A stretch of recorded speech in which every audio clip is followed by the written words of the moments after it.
Salve a tutti, oggi faremo un video abbastanza semplice che è quello della sostituzione della batteria di questo vecchio notebook in quanto non più funzionante. Lo vediamo da quest'icona in cui vediamo la X rossa che ci dice che la batteria è danneggiata e quindi è da sostituire.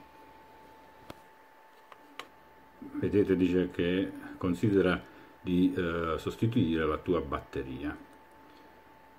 Quindi andiamo a vedere questa operazione abbastanza facile da eseguire.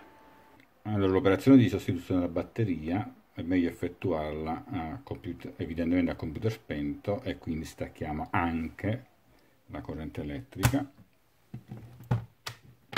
capovolgiamo il portatile rimuovendo il mouse.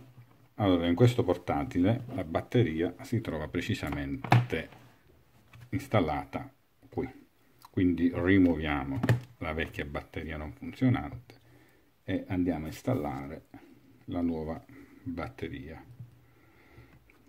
Prima di rimuoverla, quando l'acquistate, dovete verificare che hanno le stesse specifiche, quindi deve essere una batteria di ioni di litio. Qui c'è il codice che dovete inserire su internet, su eBay o Amazon, per trovare lo stesso modello di batteria, 5200 mAh, 58 Wh e un range da 10,8 a 11,1 volt. Quindi adesso la capovolgiamo e la andiamo a installare.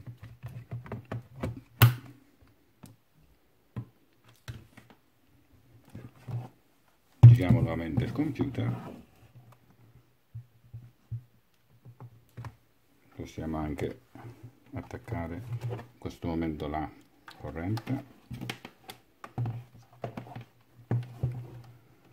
e lo avviamo.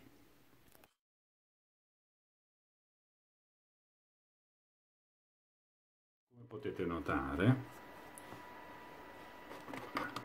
notare, non abbiamo più qui il simbolo di batteria da sostituire, ma funziona perfettamente. Rimuoviamo la corrente elettrica per vedere se la batteria tiene. Ecco fatto. Adesso siamo in modalità batteria e il computer sta funzionando.